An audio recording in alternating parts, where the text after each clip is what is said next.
Now, I've come up with this system called F.O.C.A.L, and what that's going to allow you to do is to create photorealistic imagery in Midjourney version 6 with much more accuracy. Now, this isn't going to be 100% remedy, of course, nothing is, right? Nothing's perfect, but it should allow for at least a 70 to 80% consistency with what you have in mind, translating to what you see in front of you after the fact of you prompting. So now we get into optimal lighting. So the prompt here is a portrait of a young woman in a forest during golden hour. Golden hour is basically the time of day where either the sun is rising or the sun is setting, and you get that beautiful golden hue there as indicated in the image there. Golden hour that showcases warm natural light enveloping her face, creating a soft ethereal mood. So that's an example there of natural light. So understanding light's role is crucial in photography. Lighting affects the mood, texture and color of the image. Different types of light, natural, artificial, hard, soft, and techniques, backlighting, side lighting and fill lighting, can dramatically alter the photograph's feel and the subject's appearance. I'll get into all the lighting types and techniques shortly. So the prompt formula for this then is a type of image, so a portrait of an age subject, so a young woman, could either do like early 20s, late 20s, early 30s, and late 40s as well, and that works equally well. Or you can of course just put like a young and old, and that does a good job as well equally there. So age subjects. So age subject in a setting, so in a forest, during time of day, so golden hour, that showcases warm and natural lighting, so warm natural light, and then how it affects a scene or the subject, so enveloping our face, creating a soft ethereal mood, so creating a mood description there. So that's natural lighting as part of O, which is optimal lighting as part of F.O.C.A.L. Now we get into lighting types then. So one of them is artificial light. So if we zoom in here, I'm just going to go on a quick detour. So this is the blue light there, and that's also referred to the key light. So if I kill this light now, this is the key light, you'll see that only this part of my face is lit up. If I turn that up, it will light up the whole room, and this is meant to just light up this part of my face, right, that you see here. So that would be the fill light, and this is the key light, which lights up the whole room. I'll turn that back on, and then you will see behind me is a background light. So that background light is meant to add some nice ambience there. So if we look at this particular Midjourney image here, he's got this key light, which is the blue light, that's lighting up the majority of the face and lighting up the majority of the subject. Then we've got this pink light, I don't know what color that is, I think it's pink.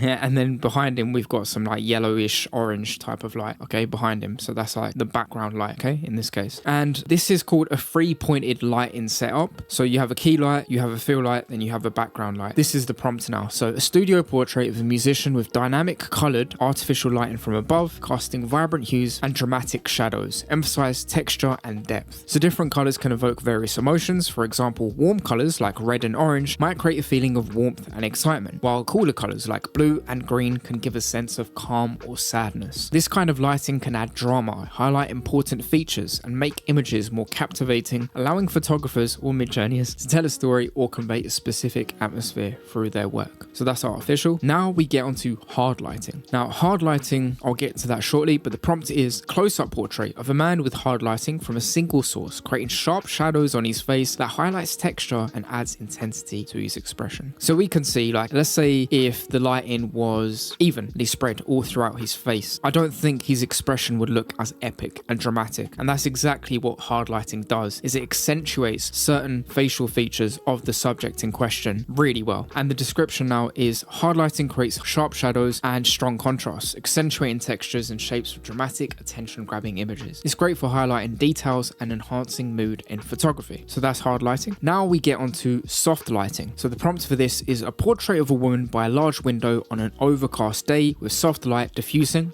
Diffusing basically means spreading, so spreading evenly across her face, so everywhere. You can't really see shadows on the left side of her face, more, it's kind of evenly lit up there, minimizing shadows and revealing subtle details. So soft lighting spreads softly across the scene, reducing shadows and creating a flattering, uniform light. It's perfect for portraits and creating a gentle atmosphere, giving a natural, calming effect. So now we go from lighting types to lighting techniques, and the first of which is backlighting. So a prompt for this is a silhouette of a person standing against a setting sun with backlighting creating a silhouette effect. Light is outlining their figure, creating a halo effect. So backlighting illuminates the subject from behind, creating a glowing outline or halo effect. It's great for highlighting edges, separating the subject from the background, and adding depth to photos. So backlighting usually has the light coming from one particular source, and as a result of that, we don't get to see the subject. So So the subject could be standing back to front, or they could be standing in the same direction of that light source, but there's no light coming from behind the subject. There's no light coming from behind the subject. So what we see is basically just a silhouette of the person, and that's what backlighting is there. Now we get onto side lighting. So this is in a similar way reminiscent of hard lighting in that it creates the same dramatic contrast, but the direction of the light comes in from a single side rather than from like here, for instance, it came on from the top side of his face and it was like this side of his face. With side lighting, that doesn't happen. It either comes in from that side or from that side. So that would be the difference there between hard lighting and side lighting. So a portrait of an artist in their studio with side lighting illuminating one side of their face, creating dramatic contrast between light and shadow, enhancing their facial features. So we can notice that behind him is shadow, okay, it's quite dark, and then on that side where the light is coming from, the light source, is quite light. So that is side lighting there. So side lighting shines on the subject from the side, casting shadows and highlighting texture. It's ideal for revealing detail, creating contrast, and adding dimension to images. Now we get onto fill lighting. An indoor portrait of a beautiful Russian woman with full lips and red lipstick. Use fill lighting to soften shadows on the face caused by natural light coming in from the window, resulting in a balanced, evenly lit image. And if we zoom into her eyes, we can see that there's a window pane there and there's two light sources there, so two windows there either side. So that is contributing to an evenly lit type of face that she has. And I demonstrated that earlier with this, when I turn that off, this part of my face lights up a little bit. If I go off on that,